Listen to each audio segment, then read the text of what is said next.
Até porque a palavra que nós vamos ler só vai ser um pedacinho, um complemento para aquilo que Deus já está fazendo neste lugar. Amém? Aleluia, Deus já está falando conosco aqui. Eu sei que cada oportunidade, oportunidade que teve aqui na frente, cada um comeu um pedacinho do bolo. Porque Deus está distribuindo alimento espiritual nessa noite, segundo a cada necessidade. Amém? Aleluia, eu quero ser objetivo naquilo que o Espírito de Deus colocou no nosso coração. Livro de Efésios, capítulo 3, versículo 14. Aleluia! Nós iremos falar acerca de outra palavra. Eu cheguei ali, o pastor leu lá em Ruth. Nós íamos ler Ruth, capítulo 2, verso 14. Quando Boaz diz para ela: o Senhor Deus te abençoe. E abençoe o trabalho da tua mão. Porque Ruth era trabalhadora. Ela não era parada, ela era trabalhadora. E eu cutuquei minha filha e ainda abri a Bíblia ali do lado e falei: pula, não tá mais, né? Jesus já está falando. Amém? E ali o Senhor falou comigo em Efésios 3, versículo 14. Quem crê no poder da oração? Amém. Quem crê que você está aqui nesse culto hoje, e que muitos de vocês, de nós que estamos em pé hoje, é porque um dia alguém orou por nós. Amém? Efésios 3, 14. Que diz assim: por causa disso, me ponho de joelhos perante o Pai de nosso Senhor e Salvador Jesus Cristo. Vamos repetir, igreja? Por causa disso, me ponho de joelhos perante o Pai de nosso Senhor Jesus Cristo. Amém, igreja? Eu quero que você senta com a sua Bíblia aberta. Mantenha a Bíblia nas suas mãos. Amém? E eu gostaria de frisar essa parte A do versículo 14. Por causa disso, me ponho de joelhos. Amém, igreja? Quando nós falamos em se pôr de joelhos, eu não vou entrar nessa noite dentro do contexto de Efésios 3, onde o apóstolo Paulo ministra esse aconselhamento à igreja de Éfeso. Amém? Mas eu gostaria de frisar esse versículo 14, porque além de ser uma orientação de um dos homens de um grande ministério dentro da Bíblia Sagrada, foi um homem que viveu com Deus uma grande experiência, eu posso dizer, espiritual. E eu queria, desde já, fazer uma pergunta, mas você não precisa levantar sua mão, nem acenar e nem responder para mim. Você vai responder para si próprio, diante de Deus nesta noite. Quando olhamos esse versículo e vemos este homem, Paulo, né, que outrora era Saulo, mas depois que ele teve um encontro com Deus no caminho de Damasco, um encontro espiritual, não teve ninguém entregando folheto para Paulo e dizendo: Jesus te ama, Jesus tem uma obra na tua vida. Não, o próprio Deus se manifesta para ele ao caminho de Damasco.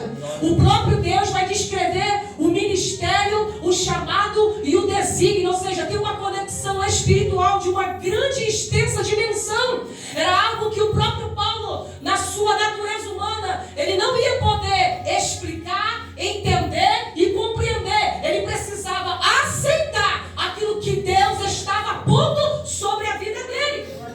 E se a gente olhar para essa dimensão espiritual, a qual Deus promove no céu, e do céu desce na terra, e na terra se mexe, para de frente de Paulo, o próprio Deus manifestado em glória, para ele: Paulo, por que tu me persegue? Ele vai viver aqui uma grande experiência com o próprio Deus.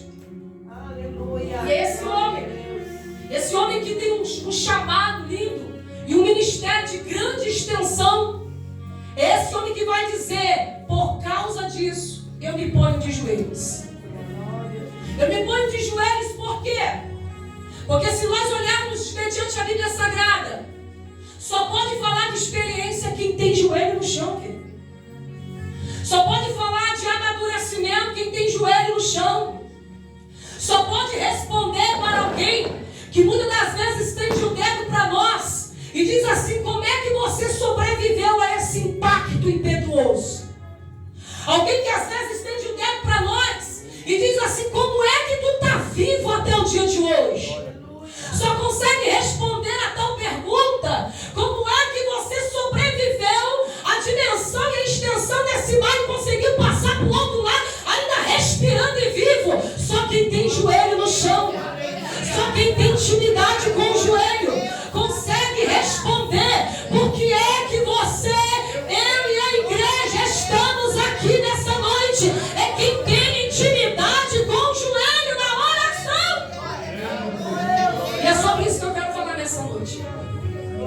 Que a oração da igreja, ela pode chegar em ambientes, ela pode entrar em lugares, atravessar fronteiras, bairros, cidades, comunidades, vielas, hospitais, encruzilhadas, cemitério. Aleluia. Que eu e você não podemos entrar.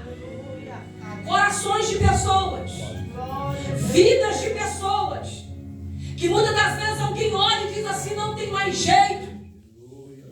Que talvez hoje você está aqui na igreja, mas a pessoa está lá na bebedeira, está lá na prostituição, está lá no homossexualismo, está nas drogas, está no mundo, ou talvez não está em nada disso, mas está frio na fé, não ora mais, não jejua mais, não busca mais. Mas nesta noite Deus nos trouxe aqui para dizer para você que a oração promove um movimento no céu, que você com a tua força não consegue fazer, mas a oração, ela promove um movimento lá no céu. Exemplo? Atos dos Apóstolos, capítulos de número 12, o versos de número 5. A Bíblia vai dizer que enquanto a igreja, ela orava, a igreja fazia o quê?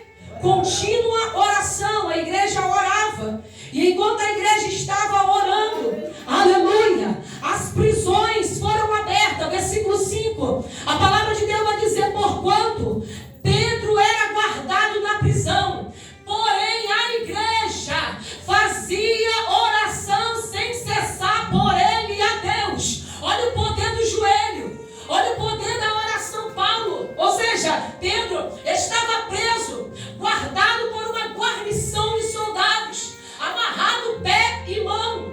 Aleluia! O que é que um homem natural como nós, um ser humano, de braço, de perna, aleluia, cheio de falho, precisava ser amarrado pé e mão, irmãos? Aleluia! Que preocupação era essa que aquela comunidade de soldado, aquela quarentena de soldado tinha? Que preocupação era essa com a vida de Pedro?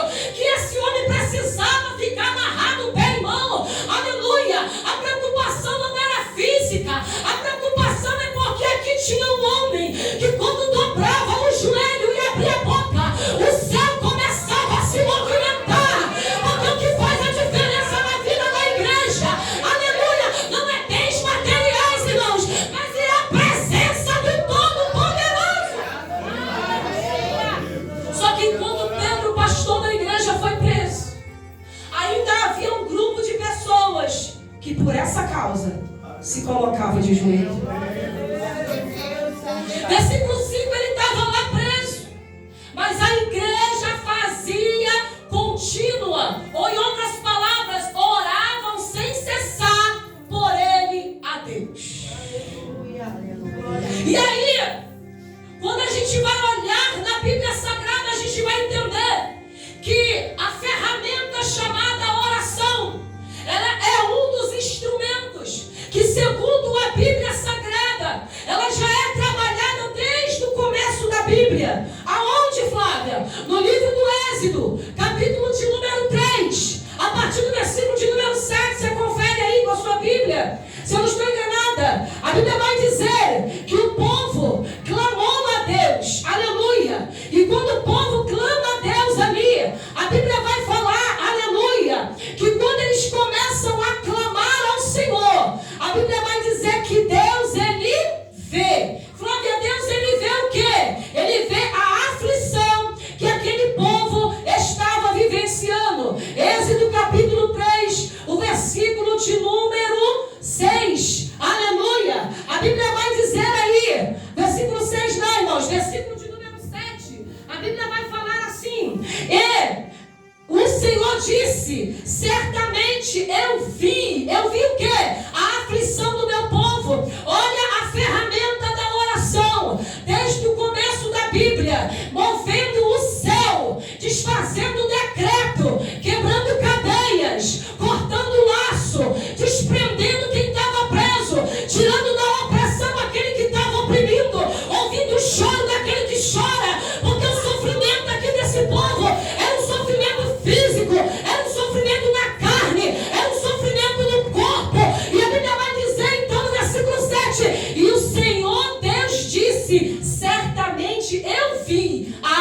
aflição do meu povo que está no Egito.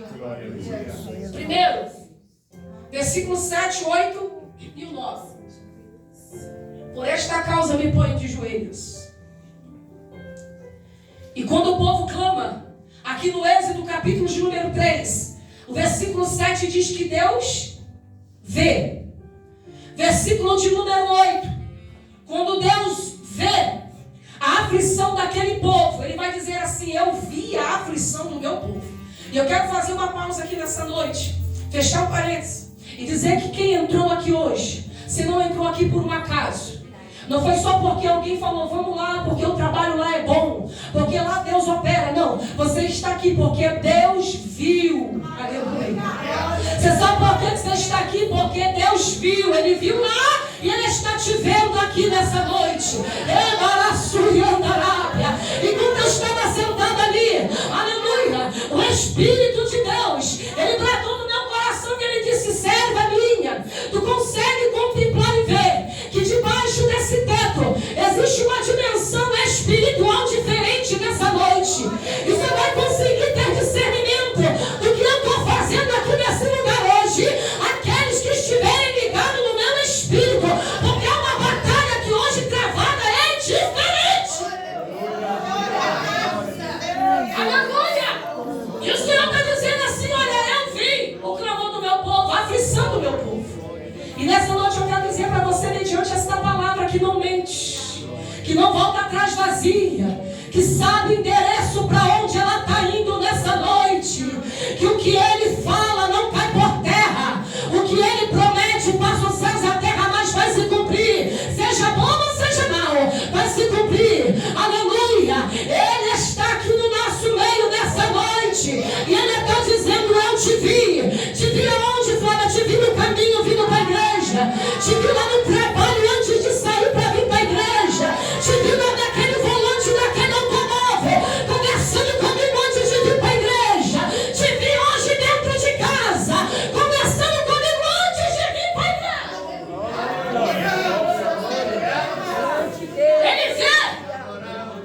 Ele vê o que, Flávia? Ele vê o clamor. O que é o clamor aqui, irmão? Por essa causa me ponho de joelho. O que é o clamor aqui, Flávio? O clamor é a oração. Você sabe por que eu e você não morremos?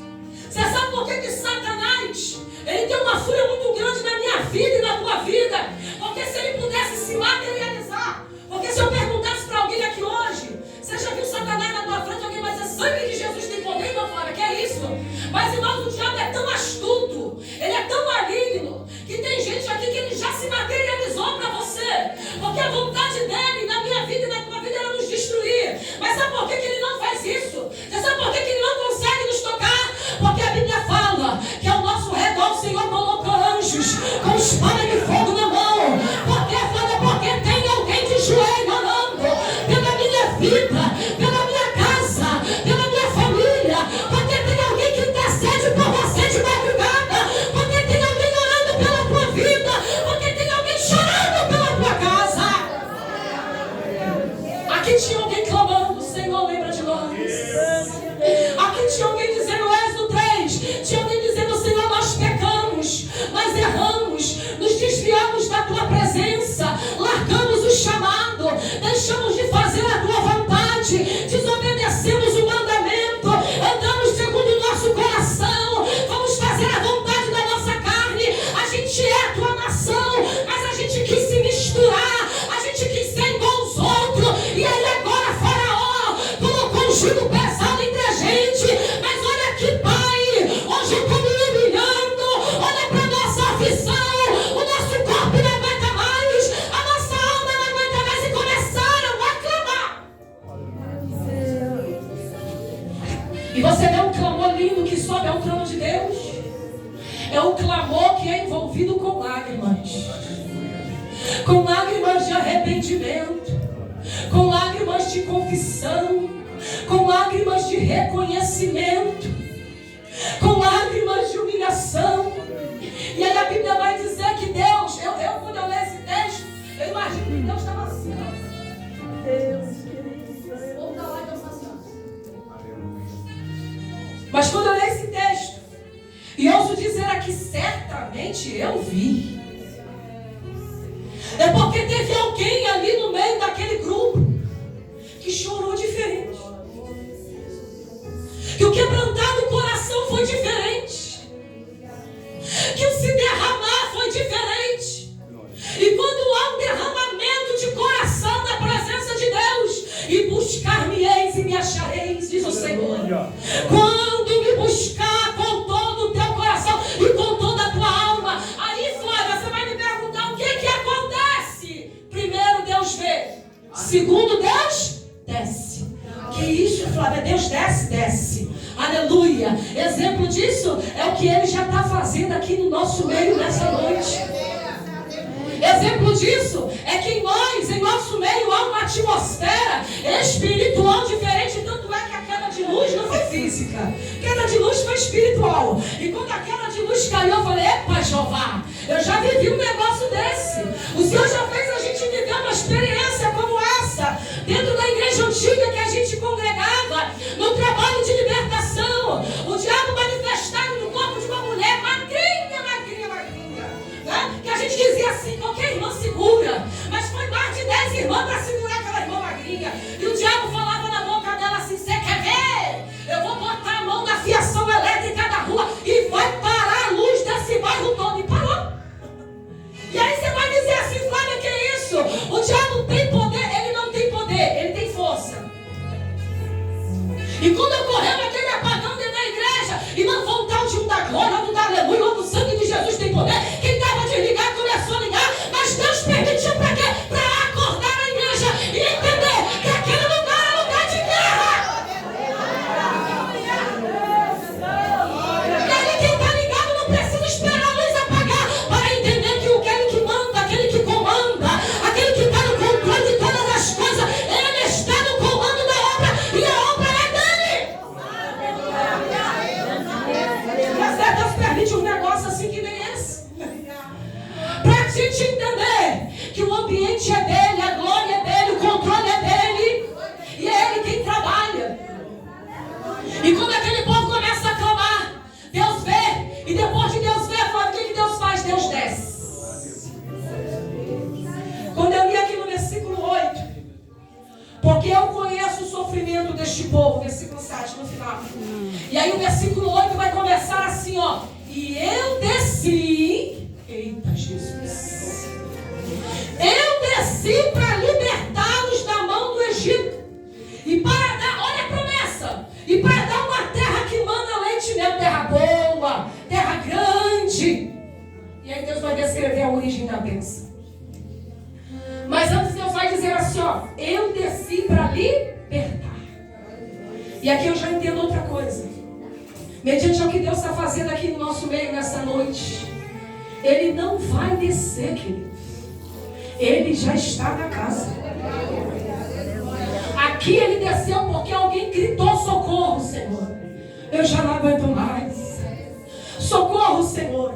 O meu corpo já não suporta mais. Porque o pecado faz isso. O pecado, ele aniquila. O pecado escrava. O pecado humilha. O pecado, né, irmãos? Ele bota o homem lá no fundo do chão. Ele tira a honra. Ele traz vergonha. Ele humilha. Mas a presença de Deus, quando ela desce, Ele fala: eu desci para libertar. E sabe o que eu entendo aqui nessa noite? Ele já desceu aqui nesse lugar. E aquilo que você não pode resolver, Ele está dizendo: coloca na minha mão. Coloca no joelho.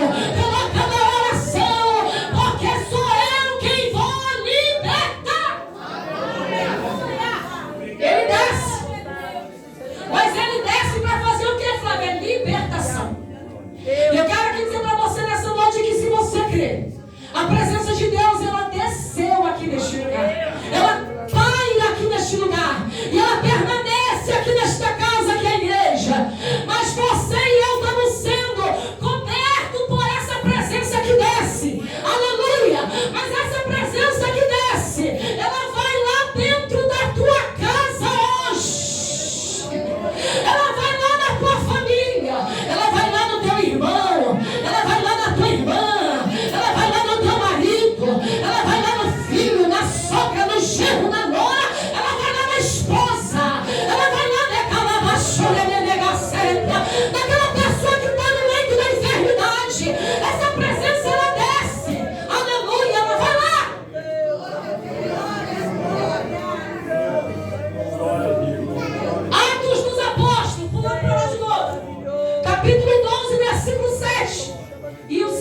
desceu aonde? E eis que o anjo do Senhor veio sobre ele, e resplandeceu uma luz dentro da prisão. E tocando a Pedro do lado, o despertou dizendo: levanta-te depressa. E caíram-lhe das mãos as suas correntes. E disse-lhe o anjo: cinge, ata a tua sandália. E assim ele o fez. E ele lhe disse: lança a tua veste sobre ti e me segue. E ele saindo, seguia. E não sabia que era verdadeiro o que estava acontecendo, feito pelo anjo, mas ele achava que estava vendo uma visão. E quando eles passaram a primeira e a segunda guarda, chegaram ao portão de ferro que dá para a cidade, o qual se lhes abriu por si mesmo. Ah, Jesus! Você não está entendendo, né? O qual se lhe abriu por si mesma. Saíram e percorreram a rua, e imediatamente o anjo se apartou dele. E Pedro, tendo voltado a si, disse: agora verdadeiramente eu sei que o Senhor enviou o anjo dele e me livrou da prisão. Tem gente que não acredita, mas eu acredito até o último fio do meu cabelo. Que Deus envia a presença dele aonde eu e você não pode ir. Aleluia! Por essa causa eu me ponho de joelho. Por essa causa qual, Flávia? Aquela causa que às vezes eu e você olhamos e a gente não acredita. Muitos não acreditam que pode ser resolvida. O anjo desceu pelo poder da oração da igreja. Aonde Pedro estava preso. Querido, preste atenção. Olha o que a gente lê no Êxodo capítulo 8, ou seja, capítulo 3, versículo 8. O Senhor vai dizer: eu vi a oração, eu vi o clamor da minha igreja, o clamor do meu povo, agora eu vou descer, e quando eu desço eu liberto. Então nessa noite aqui uma palavra profética para a nossa vida aqui hoje. Aquilo que é teu, que o diabo está prendendo, nessa noite o Senhor já deu ordem para desprender, para soltar, para desamarrar. Aleluia! Aquilo que estava prendendo a Pedro, limitando a Pedro, foi solto. Cadeias foram quebradas. Primeiro ele desprende a mão, primeiro ele desprende o pé. Aí ele diz agora: se levanta, Pedro, porque Deus não pode tratar com quem está prostrado, Deus não pode tratar com quem está deitado, Deus não pode tratar com quem está caído. Aí sabe por que Deus te trouxe neste culto hoje? Para tratar comigo e contigo e dizer: se levanta, minha serva, se levanta, meu servo. Mas se levanta no que, Flávia? Se levanta no joelho, se levanta na oração, se levanta na separação. Começa a ter experiência com Deus através da oração. Às vezes nós estamos tão mal acostumados que a gente diz assim: eu quero ir lá no culto, eu vou naquela vigília, eu vou naquele trabalho de oração, eu vou lá naquela irmã, porque Deus usa, Deus fala, profetiza. Deus vai se revelar. Aleluia, mas aqui Deus está se revelando para nós desde o começo do culto, querido. Aleluia, o céu está aberto para nós aqui desde o começo do culto. E uma coisa que eu aprendi com a Bíblia e com a minha caminhada com Deus durante esses anos, aleluia, que a maior revelação de Deus para mim e para você, a maior manifestação de revelação de Deus para mim e para você, é quando a gente tem aquele cantinho da oração. Eu tenho certeza que aqui tem pessoas que ela tem intimidade com o que a Bíblia está passando para nós aqui hoje. E para não ficar só nas minhas palavras aqui, eu estava ouvindo um testemunho de uma irmã, e ela é ali da cidade de Pernambuco, né, do interior, e a missionária e o esposo dela, que é pastor, foram fazer uma cruzada naquela cidade de Pernambuco. E ela conhece aquela família há muitos anos. E ali ela estava relatando que quando chegou na casa daquela irmã, né, filha de pastor, criada na casa de Deus, e quando ela chegou ali, Deus já tinha colhido o pai daquela moça, aquele pastor. E a mãezinha dela, uma líder do círculo de oração, que agora, devido à longa estrada de trabalho na obra e na vida, né, criou a família, todo mundo, a idade já estava avançada, quase 90 e poucos anos, ela já se encontrava acabada. E ali ela foi visitar aquela irmã, porque ela teve o privilégio de ver aquela irmã no seu estado saudável a serviço do Senhor. mas que agora aquela irmã estava em cama, devido à idade, está debilitando as suas forças físicas. E quando ela chegou ali naquela casa, ela conta no testemunho que ela glorificou a Deus porque a filha reformou o quarto da mãe, deixou tudo bonitinho para ela, porque depois de ter trabalhado tantos anos, agora na sua velhice, ela precisava despojar de um momento mais satisfatório para o seu descanso. E ela começou, a jovem, né, aquela jovem irmã, ela começou a apresentar a casa ali, que era do seu pai falecido, que era pastor. A filha ficou, ela fez questão de ficar com a casa dos pais e ficar com a mãe ali. E ali aquela missionária, junto com aquele pastor, chegou para ela e disse assim: interessante, você reformou toda a casa. Eu observo aqui que ficou tudo muito bonito, você preparou tudo bonito. Mas eu estou olhando aqui que tem um canto aqui da casa, que a parede ela está meio como se tivesse um fundo assim para dentro. E naquele canto ali tem uma cadeira assim velha. E na cadeira tem um assento e as costas da cadeira tem um acolchoado. Mas ela conta que aquele acolchoado tinha um formato certinho do rosto de alguém. E ela diz assim: Fulano, eu não entendi por que você deixou aquele canto. A casa está toda linda, mas só aquele canto. Ela disse: desde que eu me conheço por gente, eu sempre vi o papai levantar de madrugada. Eu sempre vi ele chamar a minha mãe de madrugada. E ele dizia: vamos para o nosso campo de oração. Quantas vezes eu ainda pequena, eu acordava em casa e encontrava papai naquela cadeira velha que você está vendo ali. E aquela missionária falou assim: mas por que você deixou essa cadeira, está toda enferrujada, minha filha? Ela disse: isso é para toda vez que eu passar neste local aqui da minha casa, que hoje é minha casa, era a casa do papai e da mamãe, e que eu passar ali, e que eu olhar para aquela cadeira, eu lembrar de quantas vezes o meu pai e a minha mãe dobraram os joelhos para orar. E aquele ali era o cantinho que ele tinha para conversar com Deus. Detalhe, ela vai dizer para a irmã, detalhe. Às vezes quando a gente ia para um lugar longe, ele dizia: bota a minha cadeira dentro do porta-malas, porque quando chega lá eu quero orar com a minha cadeira. Fala, mas isso não é idolatria para a cadeira? Não, eu aprendi algo com esse testemunho. Eu não sei qual é o lugar da tua casa. Eu não sei qual é o lugar do teu quarto. Eu não sei qual é o lugar da tua vida que você separou para deixar marcas de joelho ou marcas de lágrima de oração. Mas eu vim nessa noite dizer para você que a oração, ela move o céu e ela muda decretos. Quando eles clamaram a Deus, Deus viu, Deus ouviu e Deus desceu para atender o clamor daquele povo. Êxodo 3, 7 ao 9. Atos dos Apóstolos, capítulo 12, versículo 5 ao 7. A igreja clamou pelo pastor que estava preso. O Senhor ouviu o clamor da igreja, desceu enviando o anjo dele naquela prisão. Desprendeu aquilo que estava prendendo a Pedro.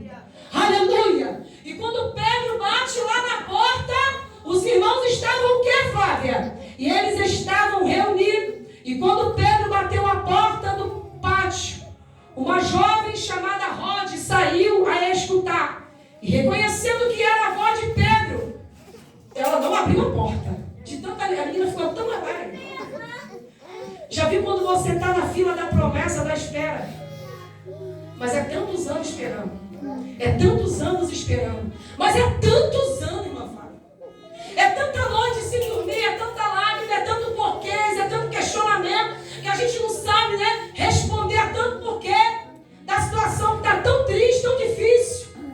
Que quando o céu se abre, que quando Deus responde às nossas orações, que as portas da cadeia se abrem, aleluia, e que a alegria de Rod chega na nossa casa também, a gente faz que nem ela. A bênção vem, a gente dá aquele impacto para frente, volta para trás. Será que é verdade?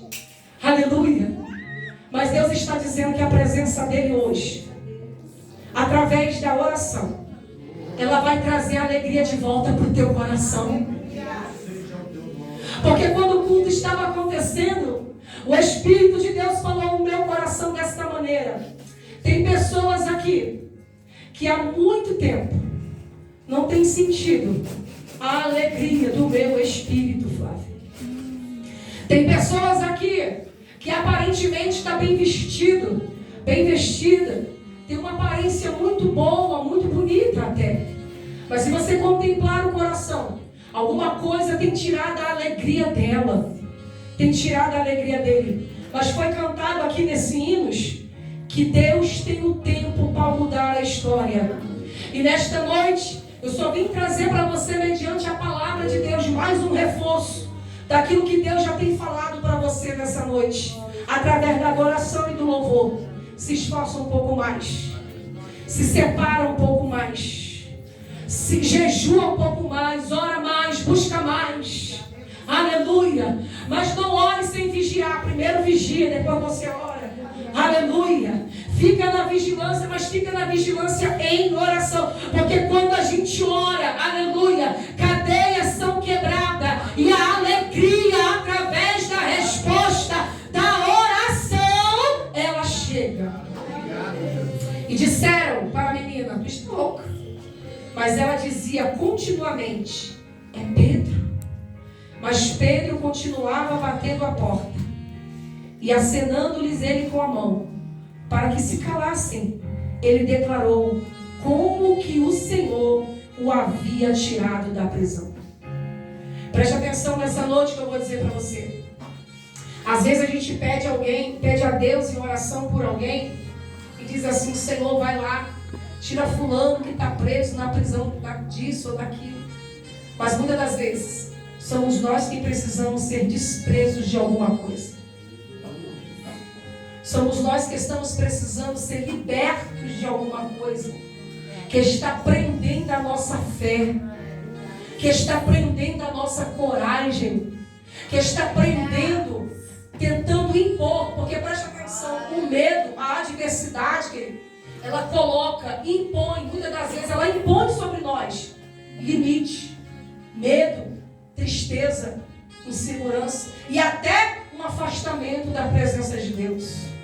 Porque se nós não vigiarmos, nós vamos ficar dando mais vazão para a tristeza e a limitação que o inimigo coloca na nossa vida, do que se nós olharmos para a palavra e ver o tamanho do Deus que a gente serve. E ele está dizendo para a gente aqui nessa noite que por causa dessa causa, Paulo disse: eu me ponho de joelho. E aí quando eu me ponho de joelho, Deus ouve. E quando Deus ouve, Deus desce. E quando Deus desce, Ele faz o quê? Ele liberta. E nessa noite Deus, Ele está libertando a tua vida neste lugar. Você hoje não é um acaso, você é um projeto de Deus. Sábado nós ouvimos uma palavra pela irmã Mauricéia ali em Campo Lite. E teve um frisar da palavra que ela deixou. Eu sei que cada um pegou um pedaço, mas teve um frisar da palavra que ela deixou e que isso impactou a minha vida naquele culto e tem vida até o dia de hoje. Ela disse assim: aquela cidade foi uma cidade posta estrategicamente para aquele propósito. Ou seja, nem a própria cidade sabia que geograficamente ela estava implantada ali para um propósito. Aleluia! E quando eu peguei aquilo veio assim, pá, no meu coração. Aleluia! Quando eu disse para você que às vezes alguém olha para você e diz: como é que tu sobreviveu a esse negócio? Como é que tu conseguiu passar nesse processo? Poxa, fulano passou pelo mesmo caminho e morreu, como é que tu está de pé? Aí você vai dizer: porque eu fui colocado neste lugar como estratégia de Deus. Não é porque você quer, não é porque eu quero, não é porque nós queremos. Talvez por nós, se nós olhássemos para nós mesmos aqui hoje, nós iríamos olhar a nossa situação e dizer para Deus: eu não quero passar por isso, eu não quero viver isso, eu não quero estar passando por isso na minha história, irmã Flávia. Mas eu vim nessa noite dizer da parte de Deus para você que você foi colocada nessa situação como uma estratégia de Deus para inverter através da oração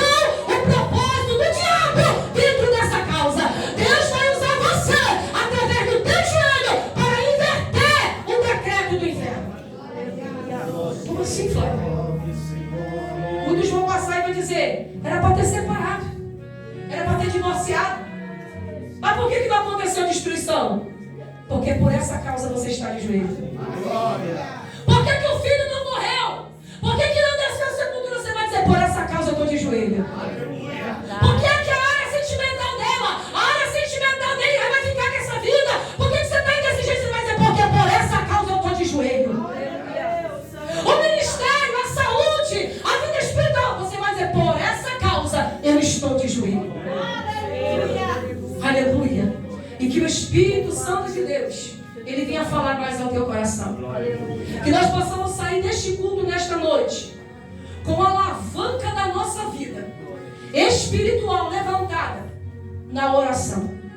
Eu sei que tem gente aqui que trabalha, que estuda, trabalha em casa, trabalha fora, tem emprego por conta própria, mas Deus está dizendo, meu filho, minha filha, se separa no cantinho da oração. Começa a mover o céu através da tua oração.